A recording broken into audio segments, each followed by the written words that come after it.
What the fuck just happened? Seem like the whole city go against me. Every time I'm in the street, I hear yak, yak, yak.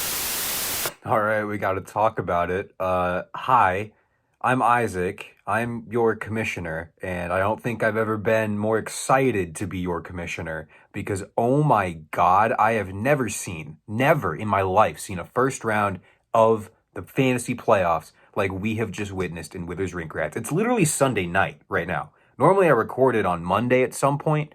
They're not, the results aren't even finalized right now, and I want to talk about it at 11:47, 48 now at night because what the hell? What the hell? What the hell?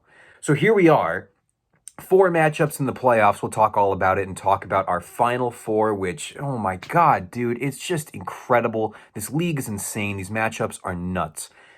Before we go into that, I just wanted to give a quick shout out to the guys on the other side of the federation because, yeah, April's the month of champions, and I'm wearing the Bulls jersey to give a little bit of love to my man, DeMar DeRozan in Swag House Bubble.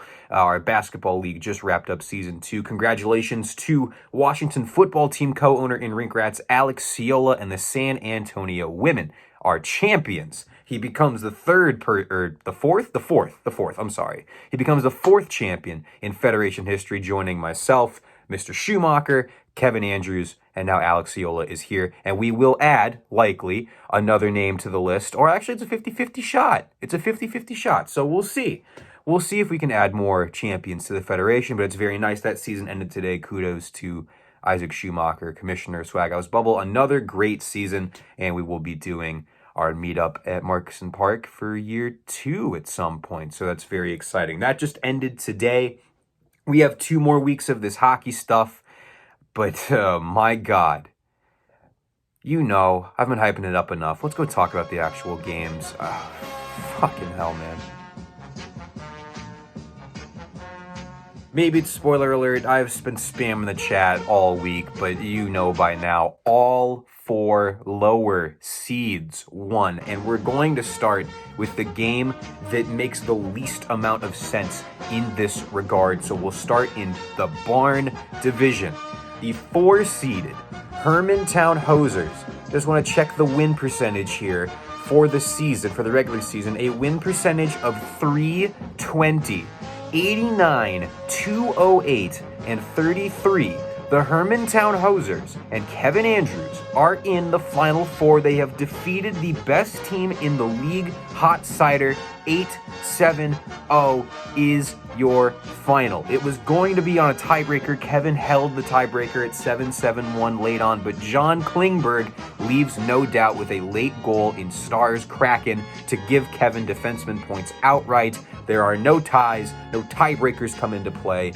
The third worst team in the league by a wide margin has knocked out the championship favorite in the first round. It's Jack's second loss of the whole season. It's Kevin's 6th win of the whole season. And it comes at the absolute most opportune or least opportune time for the both of them. And the biggest question is, how the fuck does this happen? And really, it comes down to Kevin's team has always been good. This is just the first time in an extended run that we've seen the Hosers do this. We've seen Kevin set his lineup. We're seeing the full potential of the Hermantown Hosers right now. And as you can see, they can beat anybody. He sets it when it matters. It's what won him a championship in football, and he keeps on winning in every league we've put him in. He's one of, I gotta check the stat now, one of only a handful of people to win playoff games in 3 of the 4 leagues, and in all 3 leagues that he's in. Kevin gets his best skating performance of the season, partly because he set his lineups, and partly because his skaters just skated very, very well this week. The goaltending categories, if you look on this other side, like for Jack, his goalies didn't do well at all, but he still won all 4 categories because Kevin only got 1 start all week. So those 4 categories in goaltending were gift wrapped, handed to Jack Ryan. And Kevin wins anyway. If you look at all these categories down here, it kind of looks like there's a lot that were close. I'm going to pull up the scoreboard right here to give you the full, I don't know, just to tell you what I think. Points, that was tied going into, late Sunday. Kevin wins by 3. plus minus, well, Jack gets by 2, so there's 1 break for him. Power play points, Kevin wins by 3. Hits, Kevin wins by 5. Blocks by 8. Defenseman points by 1. A lot of categories, very, very close. Kevin needed every last bit of it, and he got every last bit of it because that is what happens in Hermantown. They don't give a fuck. They just win games. Jack Ryan wins 216 categories and 0 playoff rounds. You hate to see it if you're Jack, but if you're Kevin, my God, set your lineups in the regular season, man, because this is not supposed to happen, but it's Kevin, and it's Hermantown, so it happens. Matchup MVP, hear me out on this one. It could be Draisaitl, it could be Nylander. In a normal matchup, it might be. But I'm giving it to Shane Gostisbehere, defenseman for the Coyotes. He only had 1 assist, doesn't show up on the stat line in that way, but it was a defenseman point, so counts double, and guess what? Kevin wins that category by 1. You could talk about the Klingberg goal as the last one that broke the tie, but if Gostisbehere hadn't scored earlier in the week, you don't win the category if you're Kevin. Average time on ice, 23-27. Kevin wins that by a full minute. 8 shots on goal. Kevin loses that category, but good for a defenseman. 7 hits for Gostisbehere, which Kevin won that category by 5. And 7 blocks for Gostisbehere. Kevin wins that category by 8. Shane Gostisbehere showing up in the right spots at the right times for Kevin in this matchup. Stick taps, Leon Draisaitl, 7 points. William Nylander, 7 points. Braden Shen, I believe, 5 points. So there's really good offensive production from a lot of pieces on this Hosers team. And in a losing effort, the stick taps for Seider do go a long way. Austin Matthews, Tage Thompson, what a pickup for Jack Ryan on the Buffalo Sabres, and John Tavares. So, I mean, the Leafs, I'm not going to put that on Jack just yet. We'll wait until next year to see if it becomes a trend. Hopefully not. I don't wish that on anybody. Jack does keep his conditional first-round draft pick with this result. It will not be going to bodies pucks. Kevin Andrews into the Final Four. Jack Ryan potentially golfing in early April. Moving on to the other side of the Barn Division, and you know what? It's the end of the line for my team as well. The Novo Kuznets North Stars are done, but it's not my story. It's the story of Beer League Bender. Jared Siegel and Adam Cohen finished the year under 500 after working all that time to get above 500. But guess what, man? It all comes down to what can you do in the playoffs. And Jared and Adam just had potentially their best week of the season. We're going to talk about category leaders a little bit later on. But my God, just an absolute tour de force for Beer League Bender, winning 8-6-1. It really never felt that close. We were on pins and needles for a little bit, thinking, well, if only Vince Dunn can score a couple of points, if only we can get a goaltender win from Ettinger, but it didn't end up that way, and it's all because of Beer League Bender's incredible start to the week. Within 2 days, Bender had 14 points scored and a plus-minus damn near that of plus 14. 14 points in 2 days. You know, the second closest team had 8 points. So it's just an offensive explosion, the likes that we did not see from any team this week, and it's really just not something you can expect from any team. But it happened for Bender. It got them way far ahead on goals, assists, and points early on in the week, things that I needed to have. So without them, I had to scrap in categories that I didn't feel super comfortable in, and it comes down to this 8-6-1. Bender moves on. It does come down to a couple of duds from the North Stars too. He only scored 1 goal and no assists for a full lineup on a Sunday when you need it. Tough scene in Novo Kuznetsk. The real story here, though, like I've been saying, the offensive onslaught from Beer League Bender, leading the league in assists, points, and a lot of other categories. It is Bender Hosers in the Barn Division Final. Yes, that's the truth. Matchup MVP here. Robert Thomas, stand up. St. Louis Blues center, 3 goals, 4 assists for 7 points, a +5, 35 face-off wins, 19-20 average time on ice. A massive performance offensively from a role player that needed it big time for Bender. Stick taps, Teuvo Teravainen, 6 points. Connor McDavid leads all scorers in the matchup with 8.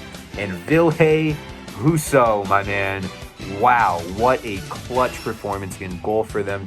I don't think they got any goaltending categories. What did they get? They got wins and saves. and Husso was a huge part of it. They won wins with 3 goaltender wins. Guess what? They all come from Husso. 3 wins, a 2.67 goals against average, and a 9.23 save percentage. Husso is the one that really made it happen for Bender. And then stick taps for the North Stars. Ivan Provorov finally shows up and does something. Kirill Kaprizov scores 4 points but leads the team in scoring. That's not good in the playoffs. And Tomas Hertl also did some things. So Bender moves on. North Stars are finished. That's Barn. We've already been talking for 8 minutes. I need a breath to talk about Pond. But Barn was the crazy, crazy place, man. Both 3s, both 4s won, but can you believe that the 4 won in Barn? Let's talk about Pond. Same upsets, just kind of better teams, but nonetheless, still very exciting. In the Pond division, the 1 versus the 4 was Ericsson's ex, Lucas James, versus Isaac Schumacher, Dan Condon, and the Bucket Boys. And this matchup was actually the most lopsided of the 4 in the first round. The Bucket Boys are going to the Final Four. They defeat Ericsson's ex 9-5-1, and it's really the story of one person. You can look at this result and kind of boil it down to one guy. The goaltender for the Arizona Coyotes. What is your name? Karl Vejmelka?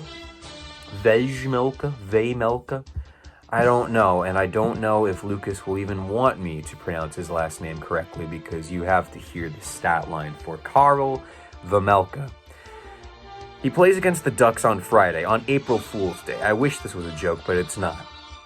He starts in net, and in 9 minutes, faces 9 shots, and 3 of them go in. He's pulled midway through the first period, does not see the ice for the rest of the game, for a goals against average, 3 goals in 9 minutes, for 18.56 and a save percentage of .667. A very good performance from Connor Hellebuck this week for the X, but the damage was done. The Bucket Boys get both of those goaltender categories that are based on averages. It's almost entirely off of a terrible, terrible 9 minutes for Vejmelka, and the Bucket Boys take that and ride it out to win 9-5-1. Both 1 seeds are gone. The X and Hot Seider are going home early this year. Lucas scores all the points that he needs. The offense was good. The non-offensive categories, just like the Hosers against Seider, just end up falling for the Bucket Boys towards that way. So, the Bucket Boys are moving on. They get the performance that they've needed for months and months and months. And it's the 5th Final Four out of 6 total seasons for Isaac Schumacher. That is a testament. The man knows what he's talking about. Lucas James and the X.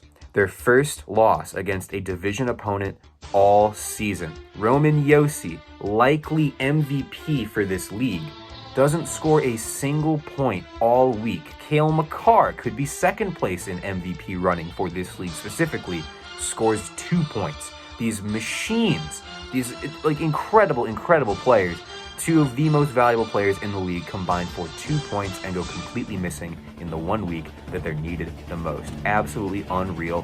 What else can you say? It just has happened this way and is shaken out. Just one of the craziest weeks of fantasy sports I have ever seen.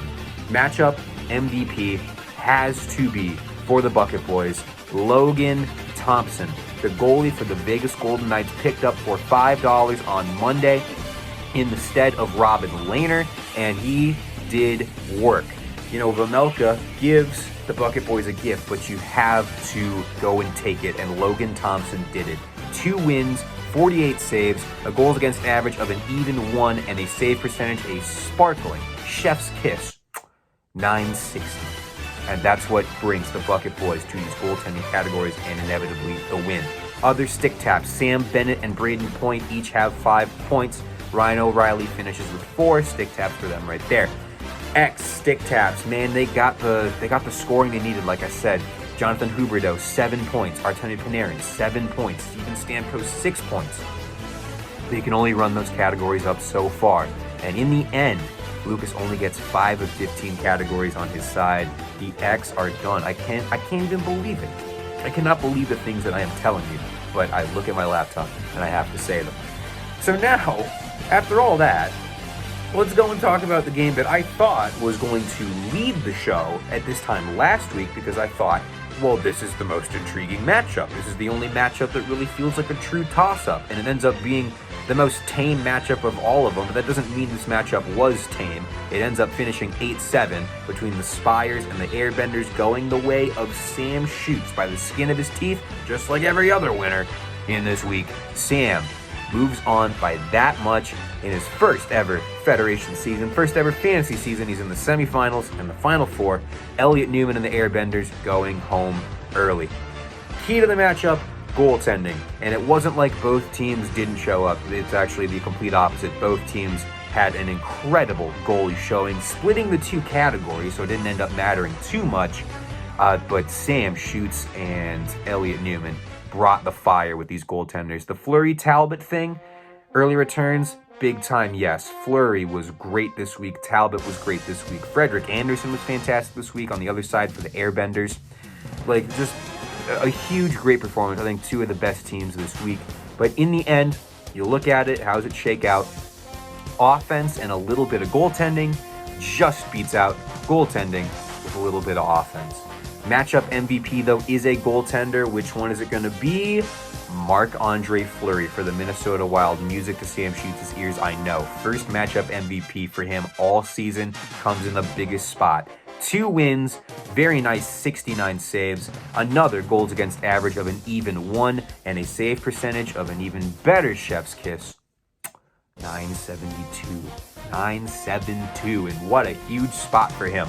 Other stick taps for the Spires. Cam Talbot gets his 1 start for the Wild, wins it, save percentage of 962. Another brilliant, fantastic performance in net for Cam Talbot and Marc-Andre Fleury. Mitch Marner leads the way for the Spires with 7 points on the offensive end. And then how about the Bruins? Patrice Bergeron and Brad Marchand each finish with 6 points, propelling the Spires to offensive category victories and the victory outright. In a valiant yet losing effort for the Oslo Airbenders, stick taps go to Frederik Andersen. 2 wins for the biggest and best save percentage of anyone this week, 983. It was enough to win the category, not enough for the matchup, though. Andersen, a great performance. Tyson Barrie leads all scorers, or tied for all scorers in Oslo with 5 points, but also double dipping on the defensive end. And then Alex DeBrincat also had 5 points. That's it. So the Pond Division final is Spires, Bucket Boys on the other side, Hosers, Bender. That's your final 4, man. My God. All right. Team leaders for the quarterfinal round. In goals, 2 barn teams in the losing efforts. The Novo Kuznets, North Stars, and Hot Seider finished with 18 goals apiece, pacing the league. Bender gets assists and points, 29 and 46. Also gets plus minus with a plus 32 for the week. Are you kidding me? Power play points, a 3-way tie between 3 winning teams, Bucket Boys, Spires, and Hosers, all with 11. Hosers also get face-off wins with 152, X-win average time on ice with 20 minutes and 42 seconds. Bender leads shots on goal with 142. Look at hits, man. Did have to say it. Bender leads with 72. The North Stars are second with 71. No other team finishes above 60. That's how those are breaks that go. That's how it goes. God damn. Blocks. North Stars lead it with 46. Defenseman points. Rocky Mountain Spires lead with 15. Spires lead wins with 4. No other team got to 4, I guess. I think one got to 3. I don't remember. Bender got saves with 165. Goals against average to the Airbenders. And how about this? Save percentage. I'm looking at these other down ballot results, folks. Bodies Pucks is the best save percentage team with a 9.583. Playoff leader was the Airbenders with 95.50. The other results, Hockey Team 1 wins 9-4-2 over Sidney Crosby, and the Washington Football Team wins 8-5-2 over Bodies Pucks in the consolation round. So, one more thing, just a bit before I get into the semifinal previews. Just remember that these playoffs are being done manually. This is not an ESPN-sanctioned playoff. Like, I have the regular season still going, but I'm just doing it manually. So your regular season record will still change. Don't worry about draft order, everything. I have that all set up and ready to go. The regular season ended last week. The top 4 picks are decided accordingly, and the first round will just kind of go down the first round losers. The worst regular season record of those guys will get pick number 5 and whatever, but that's all set. Your regular season record will change on ESPN, but I have it in my head. Don't you worry, child. We're all good. This is what we get for trying to seed number 4 versus number 1, number 2 versus number 3 in divisions instead of your overall record. Okay, that's what happened. My God. Let's talk about the teams that made it through the fire and still have things to play for. The final 4 in Rink Rats Rambunctiousness. Yes, I'm calling it that. Is up next. Here's who's left. If you're a goaltender, tend the goal! In the final for the Pond Division, it is the Bucket Boys versus the Rocky Mountain Spires. In 1 week, we will know who goes to the final from this side. So the 3 versus the 4 seed, of course, on both ends. We'll start with Pond. If they would have played last week, the Spires would have won 8-6-1. Throughout the year, based on categories, more of the same, Spires would win 9-6-0. So it's leaning Spires. Not entirely to his side, though. A couple of keys to watch, one for each team. On the Bucket Boys side, it's definitely goaltending. Logan Thompson is the one that has saved this team and got them to the Final Four. But Robin Lehner, who is another Vegas Golden Knight and also a Bucket Boy, they traded for him earlier in the season. Lehner came back from injury Sunday. They started Logan Thompson thinking it was going to be Logan Thompson, but it ended up being Robin Lehner in net for the Knights on Sunday. So, going up against a Spires team that has Marc-Andre Fleury and Cam Talbot playing very well right now for Minnesota, can whoever the Knights guy is, and John Gibson for the Anaheim Ducks, give the Spires a fight? I do think so. We'll just have to see how the schedule shakes out and if Robin Lehner can actually stop pucks, and if Logan Thompson even gets a shot this week. We'll see what happens. So the goaltending murky, but early returns for the first round were very good for Logan Thompson and the Bucket Boys.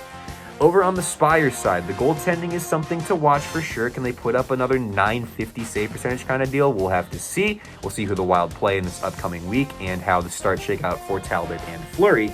But I think the key here is more on the offense. It's been historically better than the Bucket Boys, but it wasn't by too much over the first round. And it was a big key for the Spires on Brad Marchand and Patrice Bergeron, their success feeding off of each other in Boston. So can they get hot as the playoffs for the NHL get a little bit closer? Because I think that's going to be how the Spires go as well. If Marchand and Bergeron are clicking with each other for multiple weeks, watch out, man. But if the Bruins kind of fall apart, then the Bucket Boys definitely have a lane to make something happen. So here's what I think, and at this point, like, obviously, what the fuck do I know? I went 1 for 4 in my picks, all the lower seeds won. Are you kidding me? Like, we're here now, though, so I'm going to make a pick, and I'm the one talking. I think the Bucket Boys goaltending falls a little bit back down to earth, just with Lehner coming back off of injury, might be rusty a little bit. Thompson's not going to be knowing that he's a starter every day, so I think the Bucket Boys goaltending numbers fall just a little bit, ever so slightly. The Spires, maybe so. There's not really a place to go but down, because they're really high up. The Spires are looking really good in the goaltending aspect.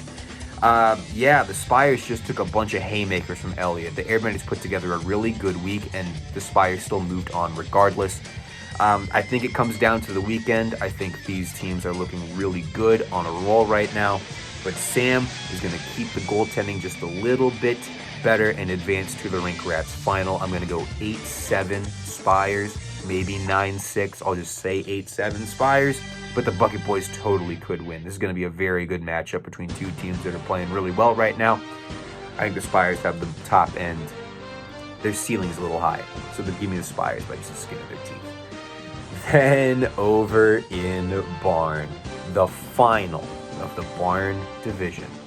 Beer League Bender versus the Hermantown Hosers. Two teams under 500. We are guaranteed a team that's lost more than they've won will play for the trophy and the bragging rights that come with it. Just for year one, there's no money attached to it. Just the Stanley Cup trophy, though. Like, it's gonna be cool.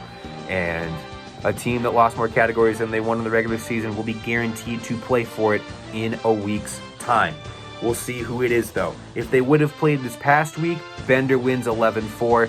If based off categories throughout the year, Bender wins 12-3. So that's leaning Bender pretty hard. Bender led the league in 6 of 15 categories this past week. They were the #1 team in the league this past week. So keys to watch for the Hosers.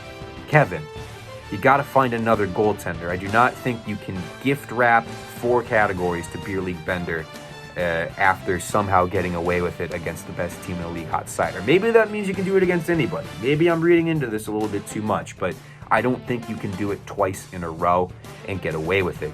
So I would say try and find some goaltenders on the wire. Make sure you get to 3 starts. You need 3 starts for your goals against average and save percentages to count. Gives you a better shot in wins and saves, of course, as well. So I think that's the key for the Hosers. For Bender, man, you lead the league in almost half the categories. Of course you're going to win. Of course you're going to move on. And that's just a testament to how far this team has come. That's not just good, that's championship level stuff. So was this just a flash in the pan to kind of stick the middle finger at the North Stars from the hockey gods, or is this team really getting super hot at the right time? They've been really good since February, so I'm inclined to believe it's more of the latter, but they're on a different level. They went on another level this past week. Can they continue that, or will they open the door for the Hosers a little bit? So here's what I think about the Barn Final. Every time I've picked against Kevin Andrews, and I've picked against Kevin Andrews a lot. Every time I do this, I end up eating my words, but I am a man of the numbers, of course. And we have to look at these numbers. The one that I've been saying for the past 2 minutes, that they led in 6 of 15 categories this past week. When you lead the league in, what would that be? 40% of the categories in a single week. I think you can you can fall down a little bit and still be okay. Don't gift them 4 free categories. You can't expect to win if you gift wrap a bunch of goaltending categories to somebody and then think, okay, there's 11 left. I got to get 8 of 11 against the team that just led in assists, points, hits. It's not going to happen. It will not happen if you gift wrap 4 free goaltending categories to Beer League Bender. You can't do that. You're literally begging me to pick him. You're begging me to pick Bender by 5 categories, which means this is a setup. I'm being double-crossed by the hockey and fantasy gods. Hosers 861. That's the pick. You're not going to tempt me again. You can't do it. You can't do it. Whoever is pulling the strings of this godforsaken, crazy-ass league. That's what I'm going to say. I don't know, man. That's it. I can't believe that this has even happened. I'm going to get out of here. I'm just rambling at this point. Needed to blow off some steam before actually going to bed. Needed to at least feel like I was talking to someone, and I've been talking with their housemates all day, What a day. What a week. I cannot believe this is our Final Four, but as commissioner, I'm grabbing a bucket of popcorn and watching what happens for the final 2 weeks. Champions are made in April in the Federation. We have one, Alex Ciola. We're going to find out another in 2 weeks, and it's not going to be who anyone expects at this point, I don't think. So, good luck to Shu, Dan, Sam, Jared, Adam, Kevin, the 6 of them. And we will see you on the other side when we are down to 2 teams remaining. Man, I would love for you to keep watching if you're eliminated. You don't have to if you don't want to, but I'll keep doing these. It's fun to watch. Yeah, set your lineups, especially if you're still in. And maybe if you're not in, I don't know. Do what you gotta do. Yeah. Fucking hell, dude. Rink rats forever. Wake your punk ass up. It ain't nothing but a Compton thing. Chill. Real simple and plain. We teach you some